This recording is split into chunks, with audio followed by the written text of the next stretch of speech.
My God, maybe the most enjoying moment of the entire series is when the satellite bomb thing again. I had to look up. Yeah. I learned in the essay later. When that's rocketing towards the earth and he has to be the one to hit it, and eyebrow guy yells, "It's a sinker!" I fucking died.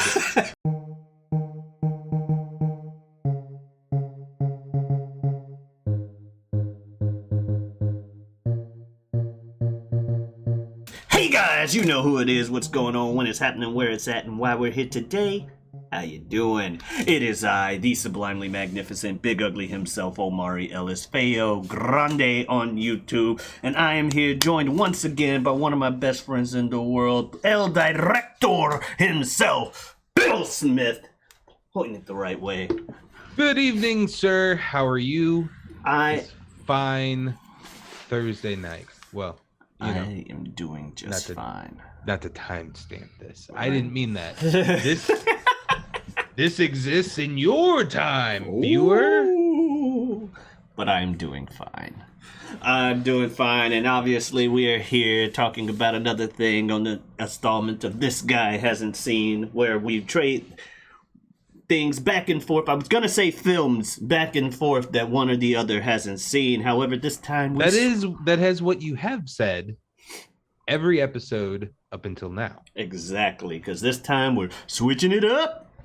We're switching it up. This time we're talking about and we're switching it up even more so, because not only are we talking about an anime for the first time on This Guy Hasn't Seen, but we're doing an anime TV series. Or at least what ends up being one season of a TV series, but for 15 years it was the only season. So we're doing Furikuri, or Fooly Cooly, or FLCL. What's that stand for? I don't think the show even knows. In fact, they don't. They ask that repeatedly throughout it. What does Fooly Cooly even mean? So yes, Fooly Cooly. It is it's by Studio Gainax. It's from the early 2000s. And general premise, you have a boy, Nauta, pretty much dealing with puberty and the things that come involved in that, as well as robots, chick with a guitar, and aliens, and wackiness. As far as to how I got into this, or why I even thought of this, because we just saw Highlander last week, which Bill described as not a good movie, but it helped shape who he was. And I wasn't supposed to like it. So I was like, you know what? A lot of people consider FLCL an actual classic. We'll get into whether or not we agree. In high school, my cousin, when I was just getting into anime, the only thing I really watched was Dragon Ball Z and or Gundam Wing. My cousin's like, hey, check out this. Fooly Cooly. What the fuck is Fooly Cooly? I watched it. It was batshit insane. All I could remember nowadays, before rewatching it, was this shit was batshit insane, but I remembered liking it. It had a robot, it had a guitar, had a crazy pink-haired chick and aliens. So, and it was short. It was only 6 episodes. Not like Dragon Ball Z, and it's like 400. All right.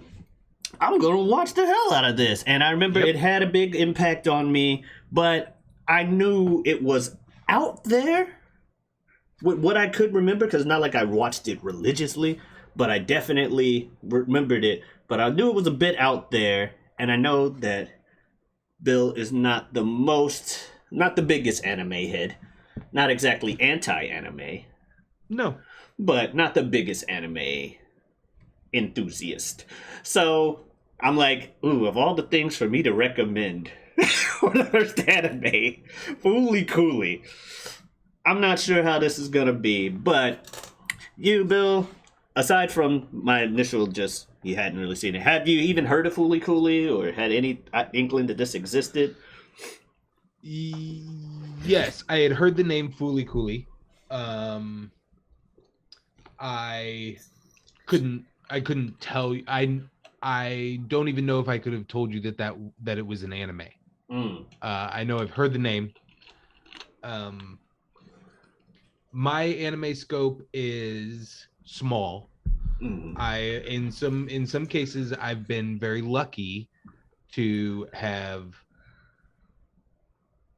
been given a very curated anime experience Okay. through friends over the course of my life Mm. that have shown me different things, which inevitably end up being, as I learn more about the community, some of the clear classics of all time.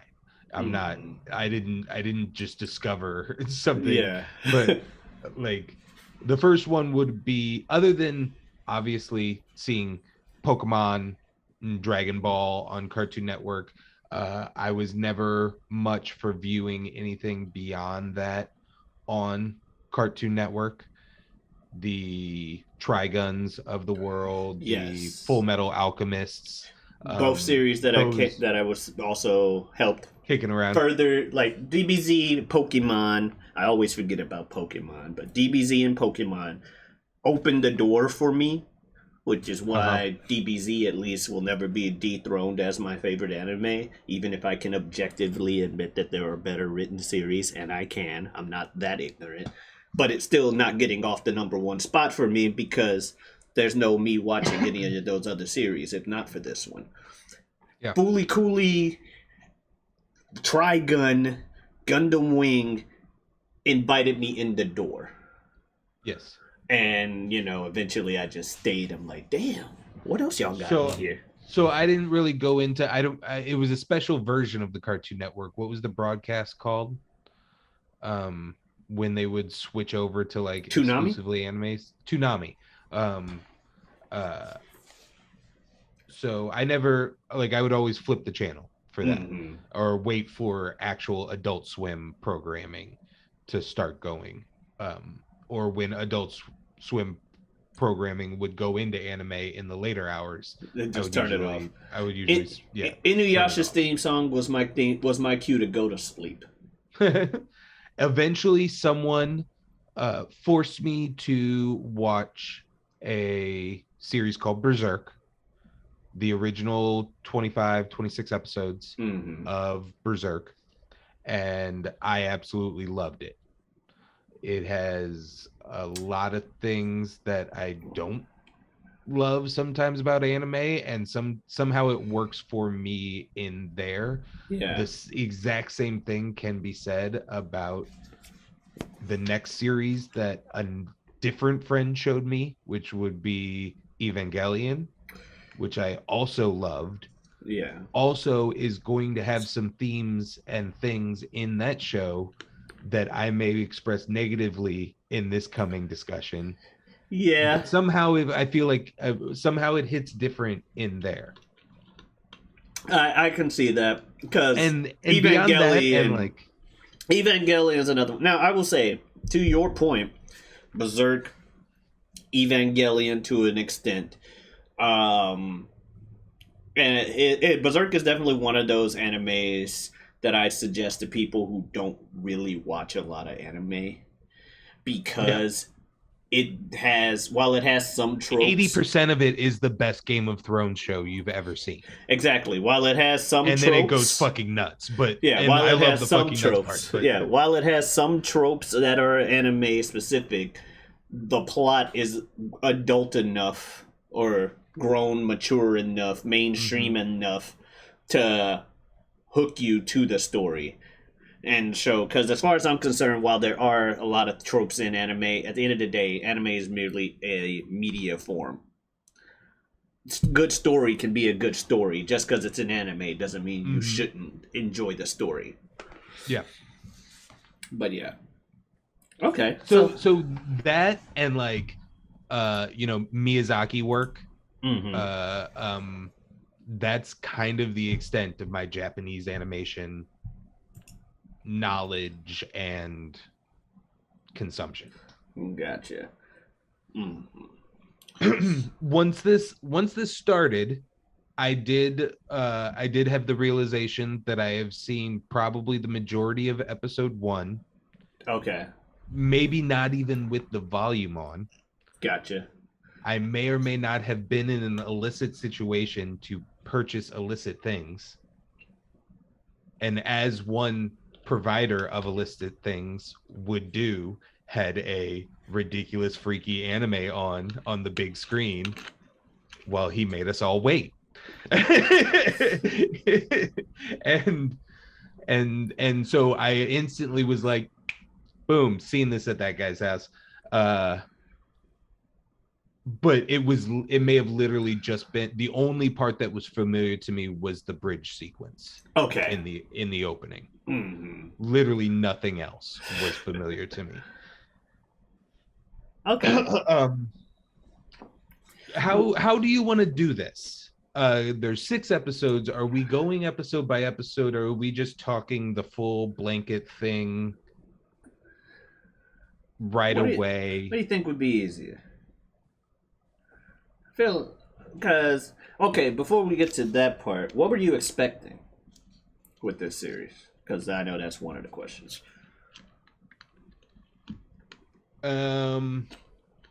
If I had read a series description, it didn't really lock into my memory. Okay. So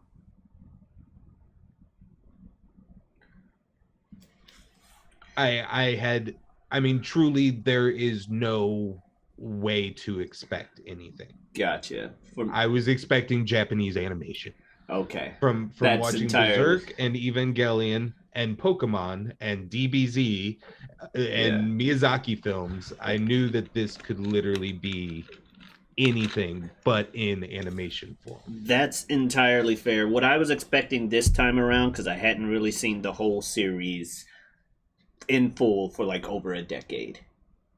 It was always put on a pedestal of, oh yeah, that's a classic. I love me some FLCL. But I hadn't really watched it in a long time. So I was expecting some batshit insanity, because that's the impression that got left on my head. And I was like, even put in the notes, expecting batshit insanity, comma, not sure if Bill would like it. But I was like, we'll see what happens, because it does have its redeeming qualities, if you will. Anyway, so I guess we'll go with the flow. Let's start with episode 1 and go from there. Initial reaction, anyway, and we can go let the conversation flow from there.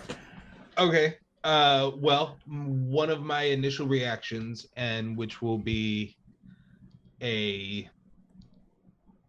also a continuing point of interest for me throughout these 6 episodes, is the art direction as a whole. I believe if I were to take my stab at why this is labeled a classic, why this locks into people's brains so much, and why it becomes part of that list of I don't know when this, I'm not sure what era this is. Is this late 80s? Is this early 90s? It is late 90s. Feels mid 90s. Late 90s, okay. Early 2000s. Okay. Gainax, also the studio that did Evangelion, by the way. I wanted to make sure. Okay. That. So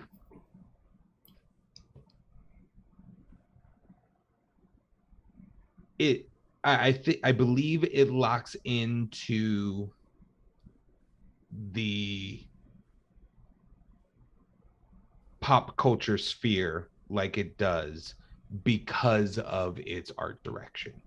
Okay. Because of the character designs I feel like the character designs are incredible. Okay. They're very good. Our main character, although I mean he kind of, it's kind of it's a little dark-haired boy. Yeah. Like little dark-haired, it's kind of basic, but it still works. Right, but his whole design of carrying of obsessing about his brother and carrying the bat around all the time and the backwards hat and the baseball look and all that kind of stuff. The Conti, the robot, that just the character art design of him is very interesting, very cool. I feel like his image I feel like I've seen that image in other places. Yeah, definitely an iconic standout of that series. And one of my early notes in episode 1 is the switching of the art styles is very cool.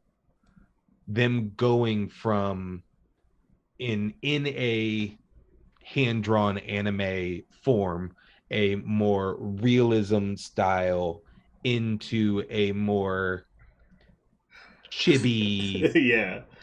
big feature anime style, and sometimes both in the same frame. One Yeah. character will be drawn one way, one While will the be drawn others the all other. like wacky. Yeah, and then even scene by scene, sometimes the backgrounds of The frame fucking are watercolor. Sometimes the they are manga-mation, the like animated manga thing. that sequence is, I wrote, the manga pages scene is insane. That Parentheses, in a good way. that's what blew my mind when I first watched the anime. I was like, what am I watching? Mm-hmm. Joe, why did you suggest this to me? I don't get it. Why'd she hit him with a guitar? And then that scene happens, and I'm just like, oh my goodness, what the fuck? And I would say I had a similar moment this time watching, because there was a lot of stuff where I hadn't remembered. I'm like, it's kind of weird watching this scene as an adult and understanding some of the other undertones to it. But aside from that, I forgot a lot about the show. And then the fucking manga scene happens, and this time, unlike when I was a younger kid, closer to the age of the characters in the show, this time I was a little drunk, not in my soberest state of mind, and it even more got blown away. Just what the fuck? And you got the guitar in the background. Another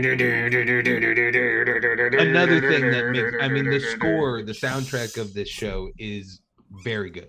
The Very good. Pillows do a lot of the songs. That's the name of the group. That Okay. especially the ending song, "Right On Shooting Star." That's the Mhm. Pillows, and the "I think I can, I think" that's playing near the climax. That's all the Pillows.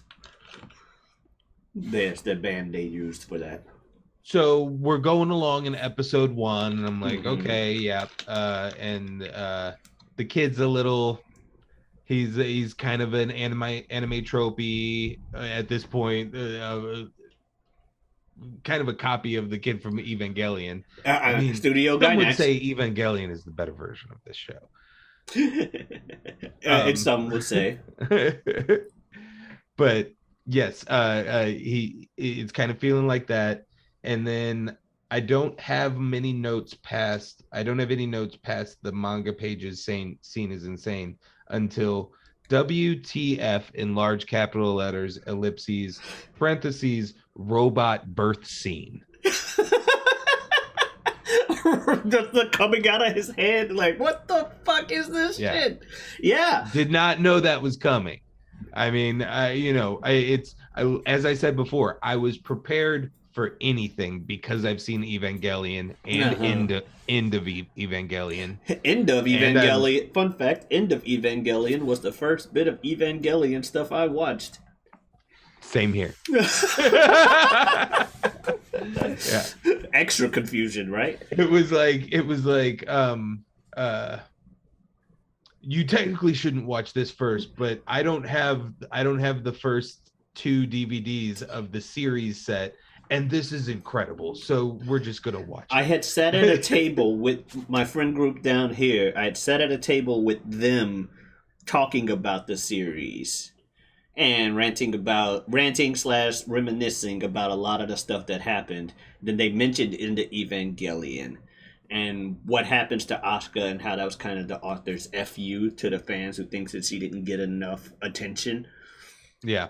But I had heard that in their conversation, but they were like, you know what, screw it. End of Evangelion, I got it at home. Let's go watch it. I still haven't seen regular Evangelion. Whatever, you're the only one who hasn't. All right.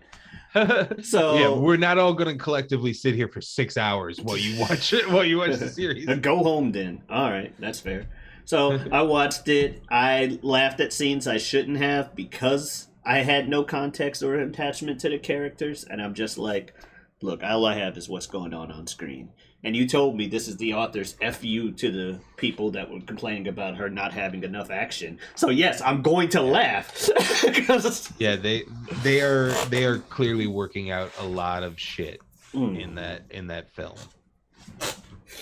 Yeah, but anyway, yeah. So studio got it. So yeah, the robot death scene, like me, for as far as episode one notes, like I said, I didn't recognize what's going on. So I looked up some information later on these characters' ages because there's a lot of playing up of sexual tension slash feelings with these characters. Yeah, that's the thing. Is they are for my taste levels, the fan service is too upfront here for me. That's something Like, I noticed on the rewatch. and as I said, some people may be screaming at their phones or laptops or whatever, being like, Berserk has all kinds of fan service, or Evangelion has all kinds of fan service. Yes, but not, I mean, every angle of a female in frame is upskirting her. Fucking, I did not realize how many Mamimi or upskirts there was. Mamimi being the ex-girlfriend of his brother. I did not realize that till this time. I'm like, did you really need to? But as far as like, I was more, but even like fan service is one thing, and that's one of those bitter pills that I take with anime is that some enjoy it more than others. It was more so the fact that Haruko seemed like a full ass grown adult messing with this kid. To be fair, they do state repeatedly that she's a bad. They do have a character like she's a bad person manipulating you, kid. Get away from her. Yeah, but it hit. I'm like, how old is she? And how but they old also is paint Naota? him simultaneously as a scorn lover. Yeah. So you don't know if you can trust it. Yeah, you literally don't know. I mean, so apparently she's 19, he's 12. Okay. Which is still an adult and a kid. But it's a cosmic 19. Like, we're not even talking like what is Earth rotations around a sun, buddy, to this person? Buddy, I hear you. I'm saying it's wrong regardless. However, if she is, let's say, 19 Earth years old, it's still wrong because adult and kid. But if she was 27 and he was 20, right. Well, if we're down on this, like, yeah, I mean, that's the only thing. Like, so he's 12. Yes. Yeah. I mean, and Mimi's like 16 or 17. So that's still bad. Don't get me wrong, people at home. I ain't saying pedophilia is right. No. Obviously. Especially back in the day, but even still in this day, boys are always held at a different standard than girls in this regard. And that's not right, but it's just a fact. And also I have heard it explained, another thing in my opinion, not right, but I believe a fact. I honestly, this is me parroting information that I have not confirmed myself. Fair. But for most of the time of the production of the animes that a lot of us enjoy, the legal consent in the country of Japan was 14 years old. Yeah. And people use that as the excuse of a lot of the content that we end up seeing in animes. Yeah. What the USA would be marketing to a 16-year-old, Japan is marketing to a 14-year-old. Exactly. And for me, like I was saying, or I'm agreeing with that, or like piggybacking off of that, I have heard the exact same things you have. And as far as the double standard, yes, if the roles were reversed, nobody would like this show at all. If it was a 12-year-old girl and a 19-year-old boy, everyone would be like, what the fuck did you put on my TV? It's still It's the it's still other way fucking around and it's still stuff. fucking rape. Which is Yeah. Like I probably can't imagine my brain as a 12-year-old yeah. being able to consent to something Yeah, like which is, that. and to be fair, for the most part of the show, even though he's confused and clearly starting to develop feelings for this woman, there's a lot of the Hmm. times where she's doing, he's like, "Why are you doing that? Stop." The only thing this show knows how to do, or knows what it wants to do, is be an allegory about sexual maturity, Yeah, about coming to your sexual maturity. That yeah, is the old like that is my only complaint with this show, is that they they put they put the metaphor on the face, of the and show. and back here is the plot. I'm the plot trying to find Hmm. a way through all of these innuendos and fan services and jokes about teen sex. Yeah.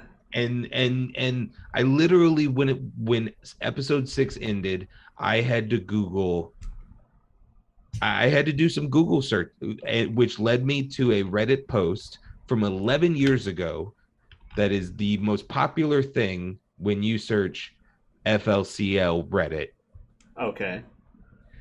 And it is titled FLCL, What the Fuck Just Happened? And it is a poster asking, I just watched all 6 episodes. I think I enjoyed myself, but I have no idea what the fuck I just watched. What was she? What was she fighting? Who? Where? What's this And giant fucking bird? and yeah, and then there's several commenters who have to reply in essay form to explain, and they are people who have listened to interviews from the creator, have read the actual paper manga, Hmm. or done their own research prior, who literally break it down for you. And when you read their essay, you're like, okay, yeah, that's what. But you're never gonna fucking get that. Correct. Like I saw something last night because I also kind of tried to look up something like real quick for like a background or like quick synopsis of how Mm-hmm. do you go about explaining this series. And I saw someone's like, yeah, this 22-minute video is a great explanation about how it's an allegory for puberty and all this other stuff. I'm like, I'm not watching a 22-minute video. Like, I I mean, just, I know that it's an allegory about puberty, but and why I it's don't not need as that explained why to it's me. not as I just need to know egregious. who the fuck was on the ship, what was the Yeah. satellite, Yeah, but I'm like, why it, what is medical but more so why mechanica? it was like not as egregious and why it was an art piece. Because for me, I Right. was like, this is, and kind of just spoilers a little bit. It was still kind of enjoyable for me because I had nostalgia in there. There were some moments that I like with the batshit Yeah. insanity. I'm just saying because it does feel like I'm just shitting on the show, but I'm not trying to. I And I don't want to say it's that I'm more of shitting. a yeah, I don't necessarily feel like I'm shitting on the show. yeah. It Like I feel like the show knows this. I yeah. mean, As I got there's older, not deepness in the mhm, actual plot of what's going on. yeah, It's like it's have fun, turn your brain off, watch the series. this is about sex. Yeah, it's got and the guy's got robots coming out of his head. And they look like dicks for a minute. And they even use an allegory when they start pulling out the guitars. Like, hey, Yeah. she pulls a guitar out of his head, like, what's that? Your bat. And then all the women that see it have nosebleeds, which is anime for horniness. By the way, if you've seen that trope in anime where the old guy sees a girl and his nose starts bleeding, there you go. But this was the reverse where the girls all had nosebleeds after seeing the size of Naoto's guitar. And then later, she tried to take a guitar out of Eyebrows dude's head, and she's like, small, as usual. Naoto's Yeah. more of a man than you are. And it's Yeah. like, damn. Yeah, like they are not. It's puns and it's innuendos are not subtle. That's what I'm saying. It's Yeah. like that's So, that they put the deep shit on surface level and left that as the surface level item. yeah. Um, But yeah, I'll Yeah. agree with you. Like that's what made this rewatch more uncomfortable for me was me more knowledgeable of this stuff because I think I watched it in Japanese before, but like hearing it in English because we watched the dubbed version this time. Type on the keyboard, whatever. We watched the dubbed version this time, and Yeah, that's because of me, commenters. and Go I fuck yourselves. and I Go fuck you. No, I no. seconded it. The commenters are on my list now, right under Nintendo. I watch the dub versions because I read slowly. Come at me.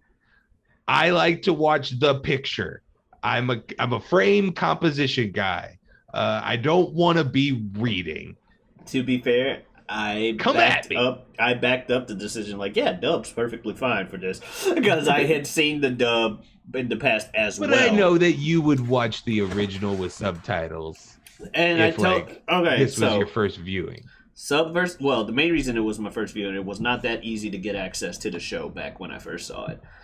Yeah, man. For anybody looking to watch it, HD versions, I mean not HD, but like high quality versions of the original series on YouTube for free in a playlist. Mm-hmm. I believe the channel is called Fooly Cooly. Yeah, I believe that's what I ended up watching this time. But back then, like I'm talking about, someone gave me a burned DVD that had the 6 episodes on it. And it was like bootleg as hell, and I saw it in Japanese back then. Eventually I saw it again on Toonami in English, so I had heard the English voices. But this time watching it and hearing the English voices, actually picking up on the innuendos and picking up on certain scenes and extra context, because like you said, it's pretty obvious what's going on. But when you're older, you fully understand everything behind what's going on. And I was you're getting all the jokes. I was a little more uncomfortable than I was my first time. That said, when I saw that fucking robot, I was like, yes, this is why I like the show. I remember now. Because at first I'm like, why did I recommend this? I don't remember. Did I like this back then? I don't remember any of this. And the robot like, oh shit. And sure enough, the robot does something epic into the first episode. Second episode, less ridiculous than the first episode. So, first reaction to the episode 2 starting, because I know sometimes episode 1 doesn't have it.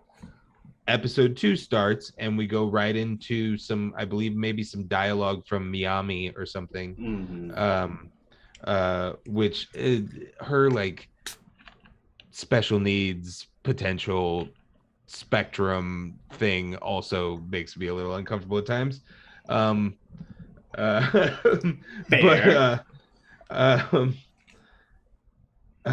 wrote no like cheesy off-tone anime opening like no theme song.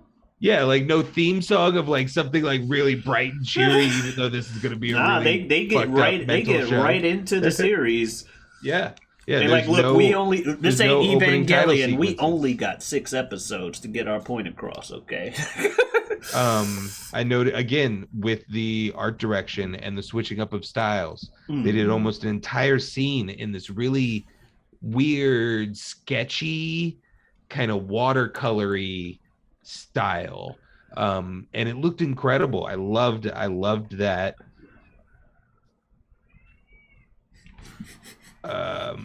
Okay, and then my final note of episode 2 was end was nuts. Little robot absorbs child. They can fight good now. So it's a weird mech show that's an allegory for teen sex? Question mark. Yeah, when he did that whole "you are Firestarter, you are blah blah blah blah blah blah blah blah blah," that scene just, I'm like, I am not in the right state of mind to be listening to this right now. No, but it was awesome and stuff. And yeah, the robot, he gets inside the robot. I'm like, oh yeah, see, Shinji, it's not that hard to get in the robot. Sometimes the robot just eats you, and it's like, we fight now. That would take minutes out of Evangelion. if what's his face would just eat him, just swallow him up, and that's how you got inside.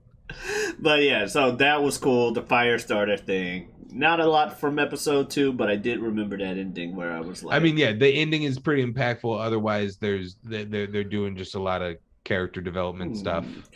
I never got special needs from her or Spectrum vibes, but I can see it now that you've said it. I mean, there's dialogue that tells us it. Oh, Multiple characters tell us that they think that she has something gotcha. missing up here. Gotcha. I just thought she was like in the depressed. in the manga pages seen in episode 1, it kind of starts off with him accusing his son of making out with that girl, and in that calls her like mentally handicapped or something. Oh, okay. And then I think there's a few other, like a couple of his grade school friends refer to her as like. Gotcha. Yeah, his dad just constantly. His dad always jumped to the fucking conclusion. Are you fucking? I mean, if we want to move into episode 3, my one and only note is Dad is a fucking creep with multiple exclamation points. Yeah. This is the episode where the friend that we barely meet. I don't really know why she has a focus in this show, and I get Nina Mori.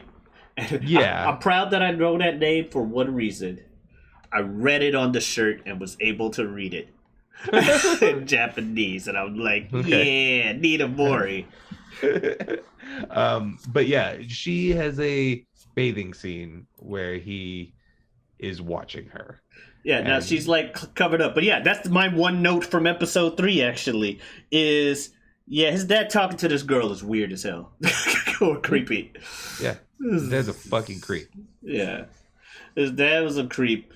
And then the next episode he kills him. But not really. Yeah, episode 4, the baseball episode.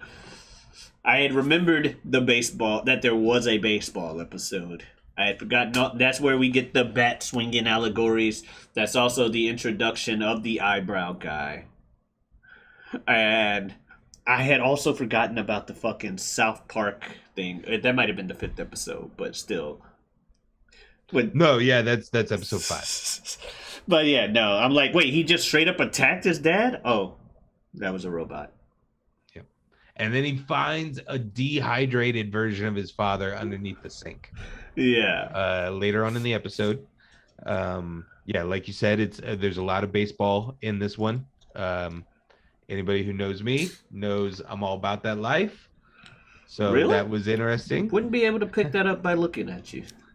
With the MLB hat on.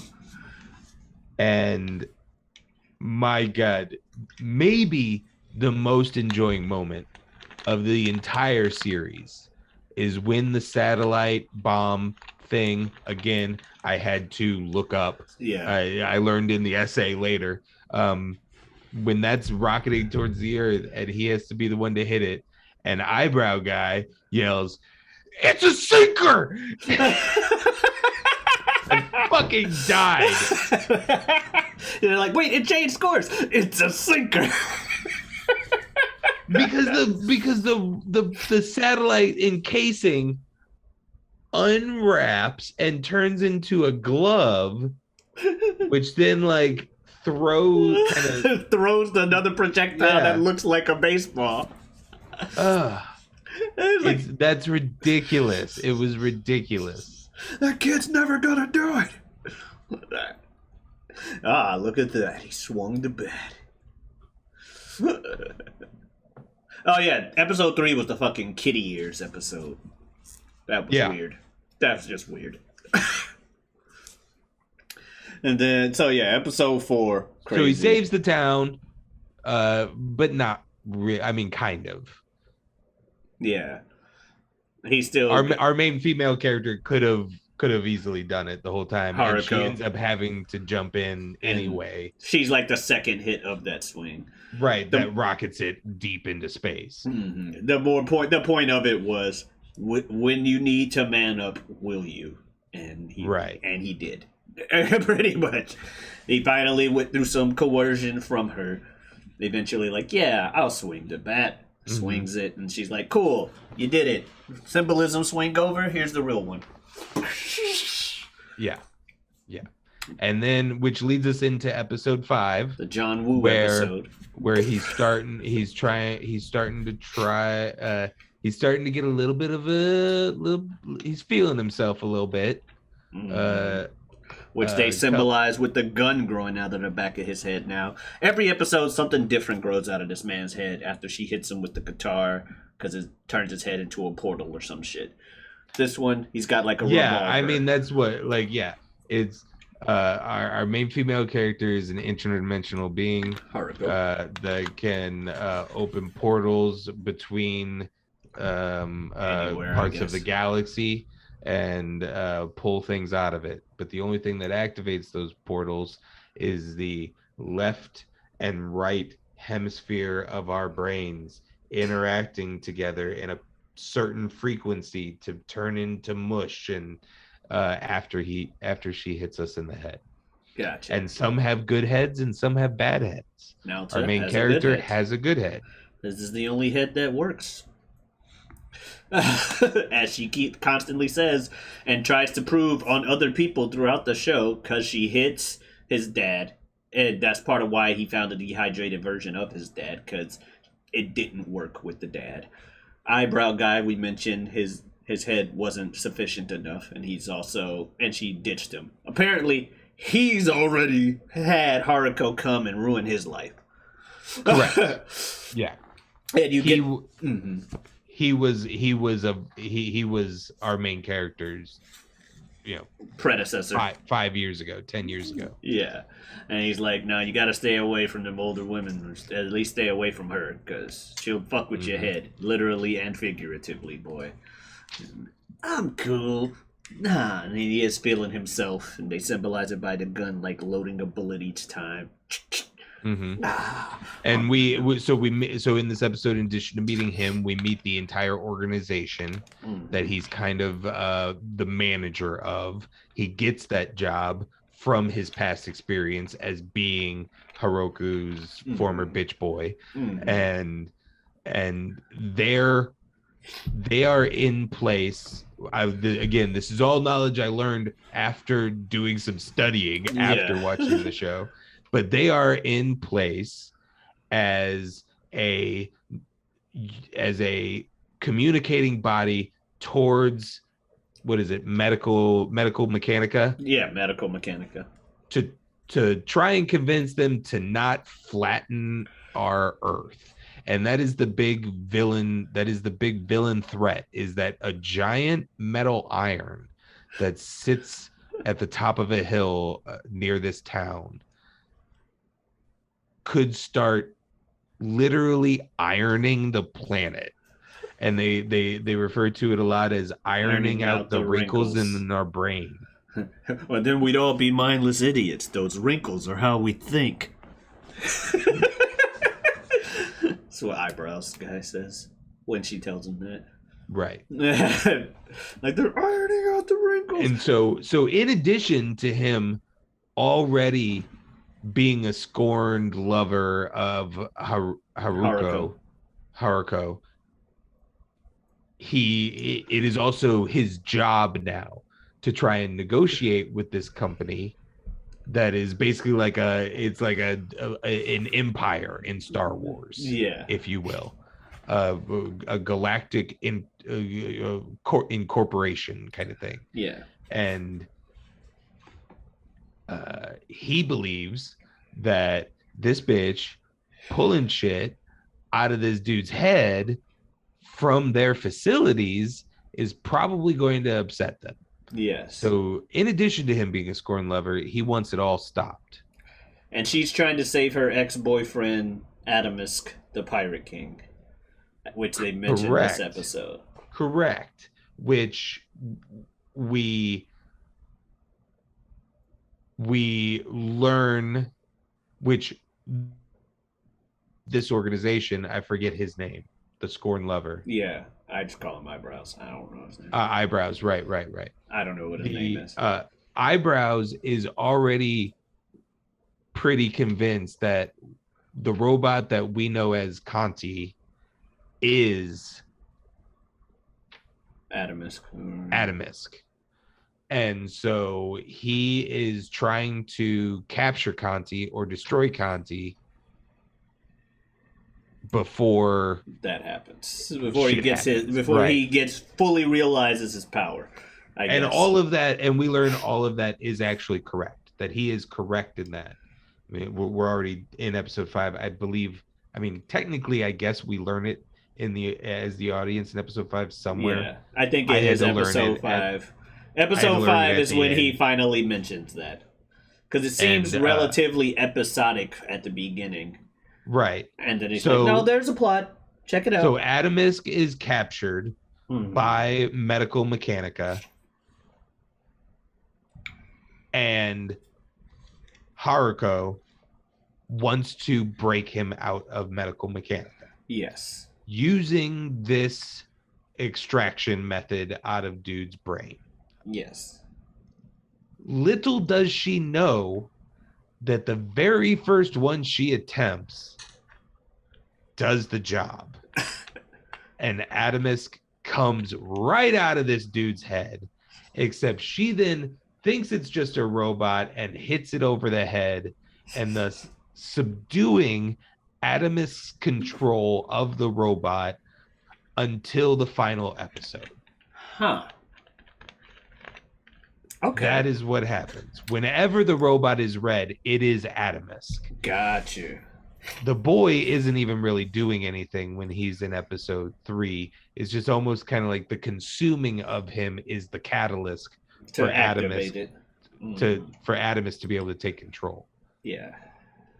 And she's constantly manipulating now because he's a 12-year-old and confused with life, to get him to keep doing stuff. So she's damn near grooming him. To be attached to her, and to the point where his brother's ex, Mamimi, she also had like some kind of feelings for Naota, probably because she's attached to his brother. And we also, I feel like we don't even really know if Mamimi is her brother's ex. Gotcha. But I thought they said that.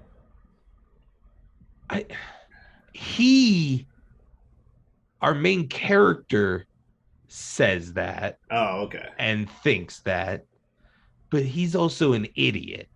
Fair. Yeah, I mean, he's not the brightest knife in the drawer.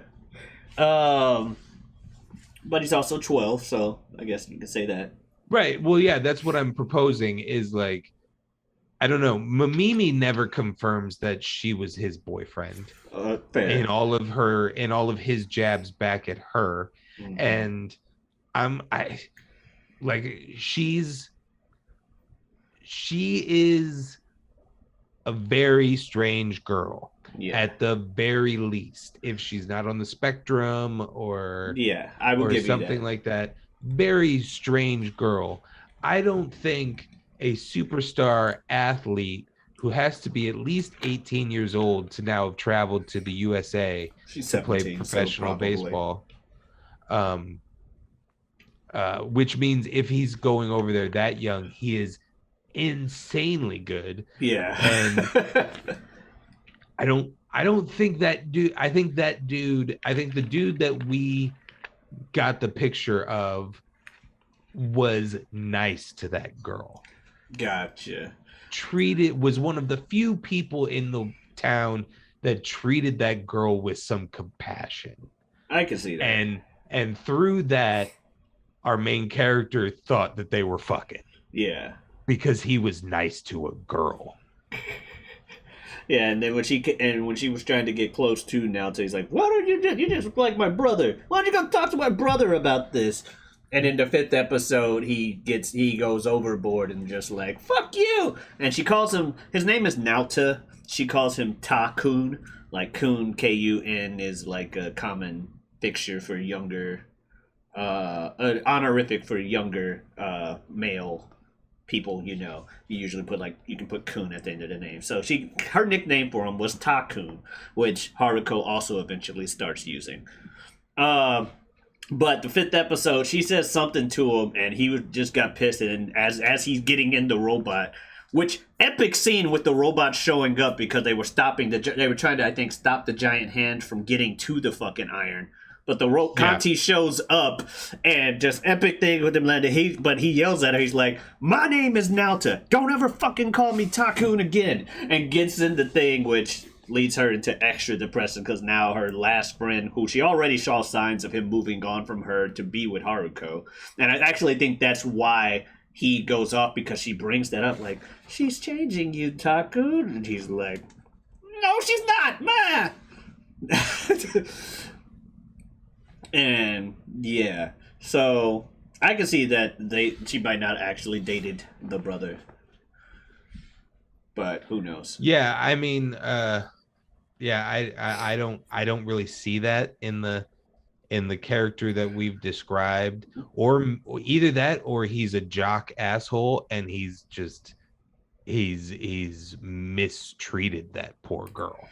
Also, Um, uh, Also a possibility. it is a Studio Um, Gynex thing. There are very few because good people in Gynex I things. mean, I kind of took it like she's kind of, I don't know, she's looking for people lower than her. And then as soon as our main character is no longer subservient to her, she she finds a robot dog. And Or I mean, well, and literally like the I would cat say finds earlier in the series, she found a a cat. couple cat. Well, yeah, Hmm. and then we see that cat has found like a mate or Yeah. something, and so that's what leads her to get the robot dog to start Hmm. up the whole nonsense. Yeah, remember episode 6 or 5 though, with all the fucking gun shooting, the fucking John Woo episode, which I'm not sure if you saw after the credits. There was like little things about the next episode, and Haruko would say some random shit, but after episode 4, right before episode 5, she's like, "John Woo films are the best. So. Dumb stuff, cool stuff can be dumb, but that's what makes it cool." And I'm like, "All right." I guess that's probably what you guys decided to think of when you were designing this show. Cool stuff can be dumb, but that's what makes it cool. Let's make a show just based off of that. And Yeah, then all we, the gun stuff was cool. All the, like you said, at one point, the fucking animation styles go crazy. They're switching them up with every beat, and like you said, one of them is a perfect. I don't know if they perfectly recreated a South Park version or if they just reached out to Matt and Trey's studio and asked them if they would be willing to do it. yeah, because It seems like something Matt and Trey would do. they do like Japanese, they do like anime and stuff. But yes, they just straight up had a South Park animated style scenes where he's just like, where Eyebrows is like getting his hair done and trying to like coordinate stuff with his corporation. What do you mean? Right. That's when they're trying to, yeah, that's when they're trying to destroy Conti because Mhm. he's now figured out at this point that it's Atomisk. Yeah. So that was cool. And then that brings us to episode 6, because episode 5, like I said, they beat the final robot, and when it lands upside down, it looks like a hand right next to the iron. And that's episode 6, where they're like, "Oh yeah, like an iron out the wrinkles on the planet." And they're like, "Oh, okay, yeah, that would be ironic, but hopefully that doesn't happen. It hasn't fully activated or whatever." Episode starts. Mamimi's full depressed. Naota's run away with Haruko. The entire city's consumed with fog. Like the Hmm. iron is spewing out a fog constantly. Yeah. Actually, Naota hasn't run away with Haruko. Haruko just disappeared. Haruko and Kanti kind of disappeared after episode 5. No one's really in a good mood.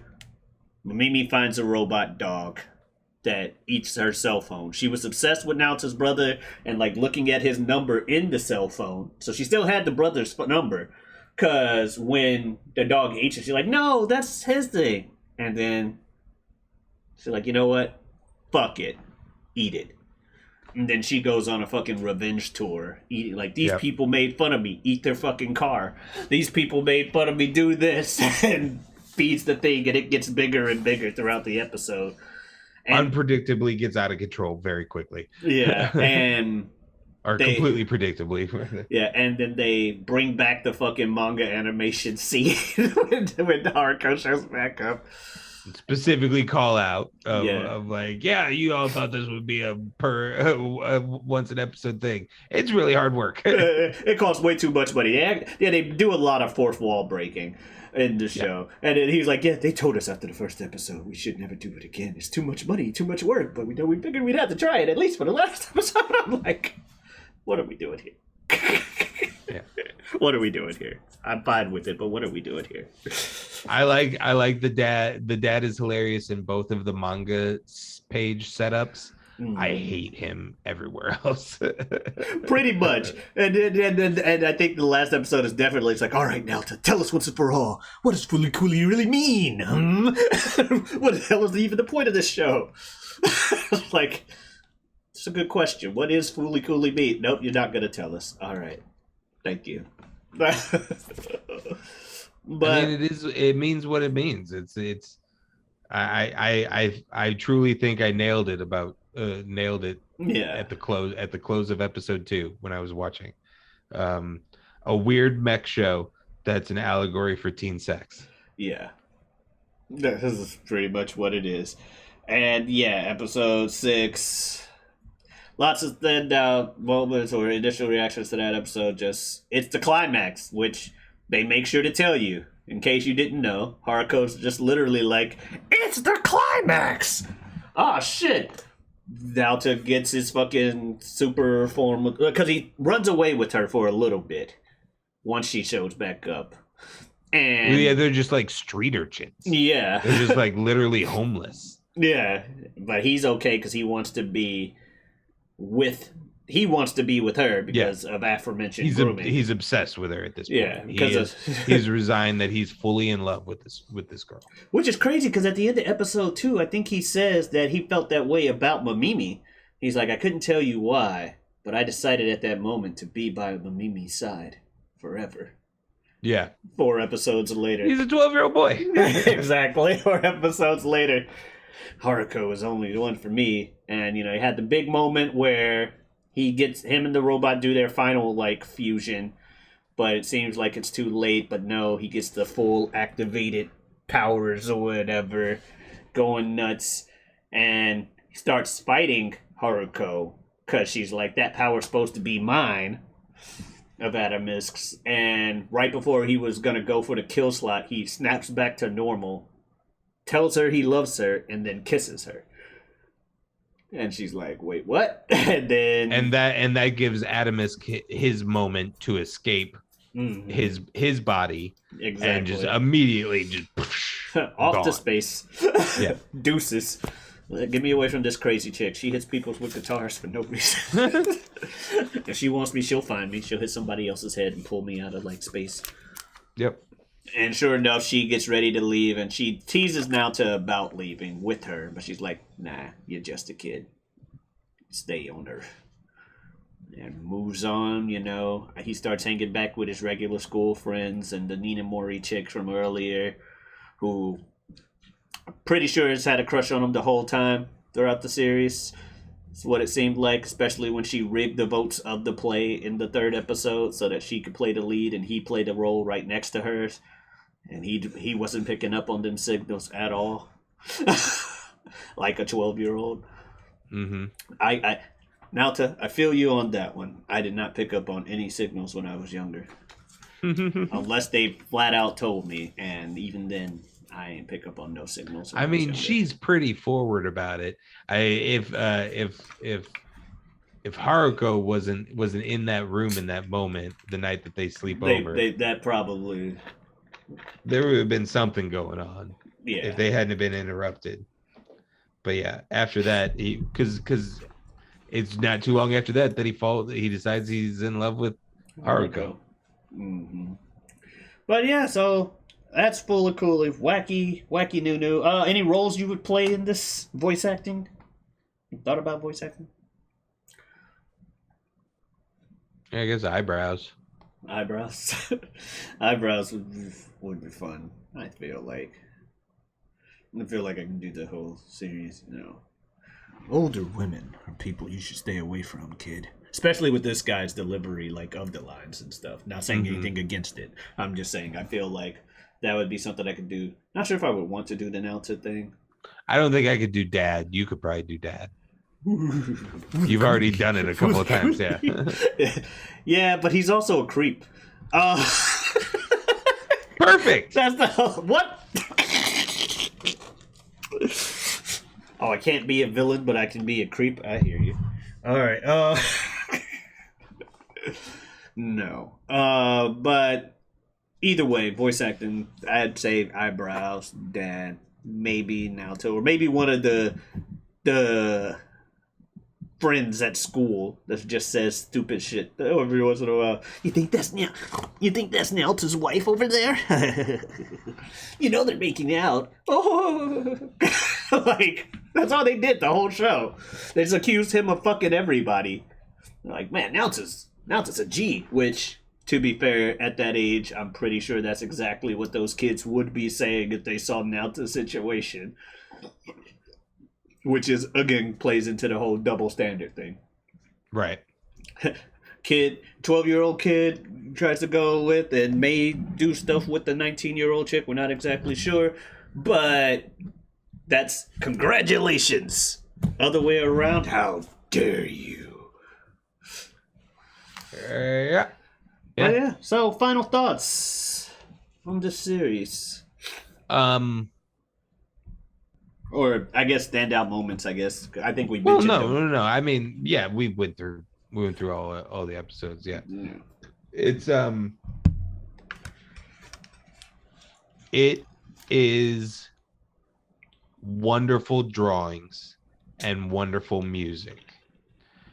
If you're looking for anything beyond that surface level, as a very limited knowledged person in the genre, I could already tell you could go seek out Neon Genesis Evangelion.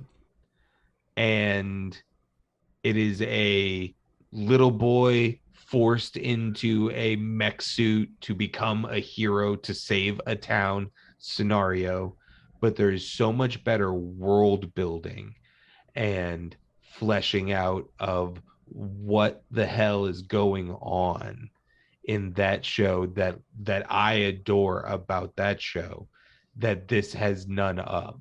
I want to know what the fuck Atomisk is. I don't want to have to learn that after I'm reading the story.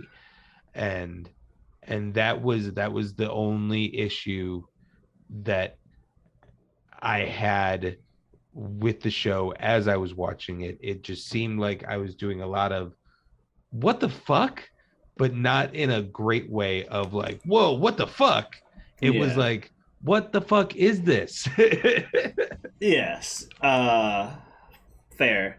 Me, like I said it earlier, the issue of the age differences made it harder to watch this time around.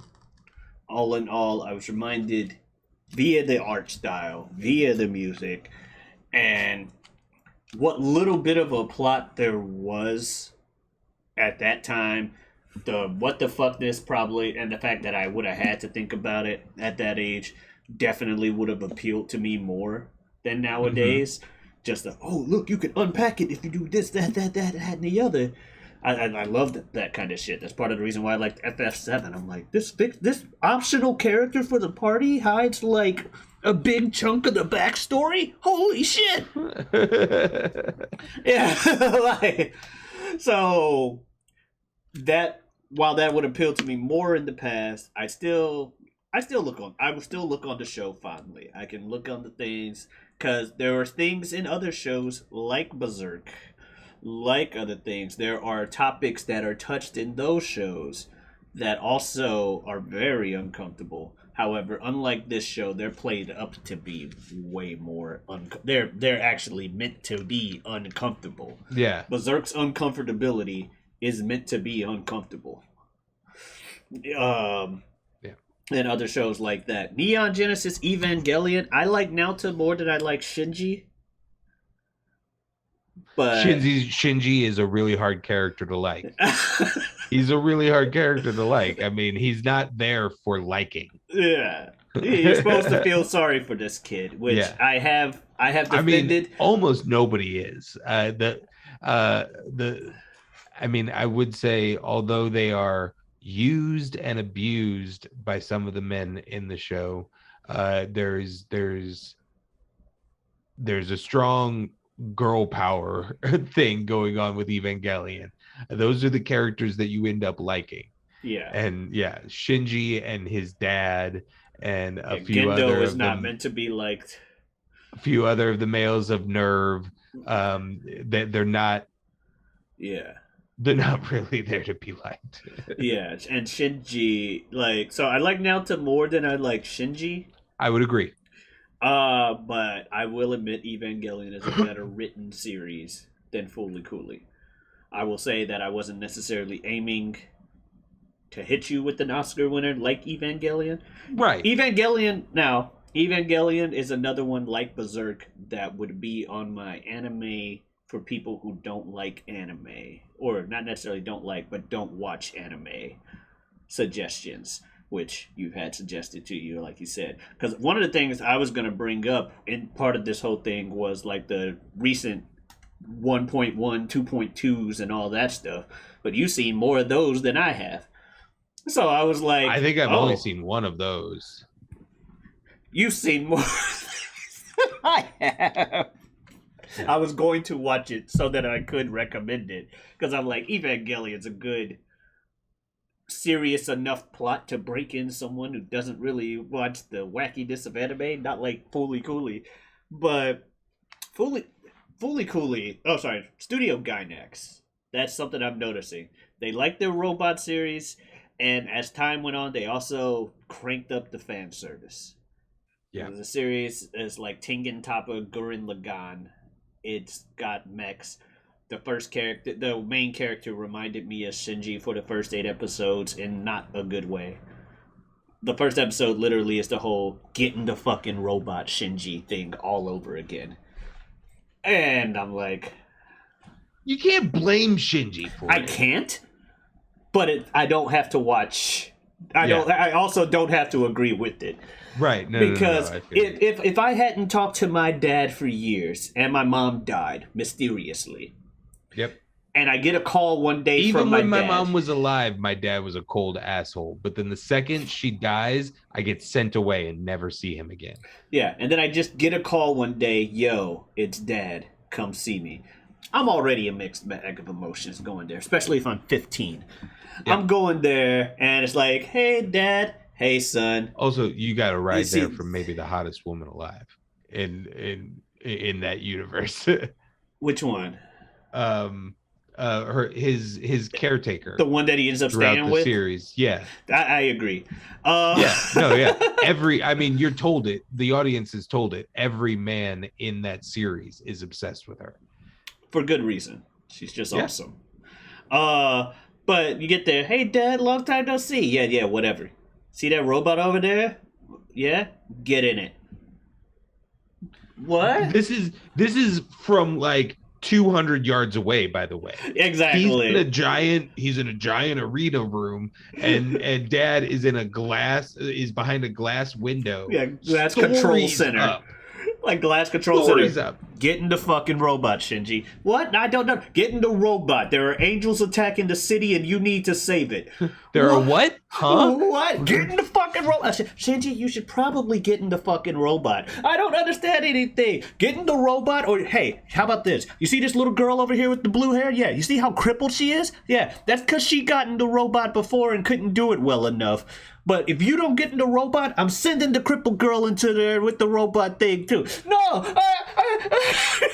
What the fuck? And if you don't succeed when you're in that robot, we all die, Shinji. Yeah, I completely understand his thought process, because he starts the series getting mind fucked, and the rest of the series just continues to fuck with him. Because whereas Fooly Cooly is a 6-episode thing about teenage puberty and sex, fucking Evangelion is a 25-episode series about psychological problems. and Yeah, teenage puberty and also issues. and like and coming of Yeah, age, coming to age, teenage puberty issues. I think that, yeah, which definitely includes from some puberty issues, Yeah. and yeah, and he has some. I mean, man, Some that's things a. expand I in mean, water. hey, maybe that's not for you. I mean, as we're talking about this, it's got a bolt look. Like Shinji is a lot to unpack. He's got a lot of shit. He's got sexual identity issues. He has he has father issues. He has all kinds of issues. Dead mother And issues. yeah, and just an absolute, just a Yeah. flat out disrespect towards females at good portions of his life. Um, Probably from the example set by his I father. was say definitely would have been taught by his father. Right. Who we learned cheated on his mother constantly. Again. So yeah, like I said, nobody, like, if you just want fun Looney Tunes adventure with, with what we've been Covered. referring to as fan service, and if you know that term on the internet, you know what we're talking about, but it is like the lewdness Yeah. of an anime when shots happen to be framed certain ways to, like you said, upskirt a character or down blouse a character or something like that. Mm-hmm.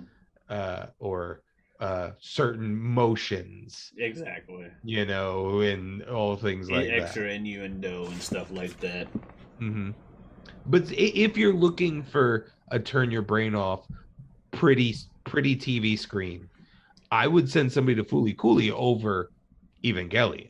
Evangelion is a deep philosophical intaking. Yes, I will agree. Particularly if you watch End of Yeah, Evangelion. like Fully Cooley is more meant to be fun. Yeah.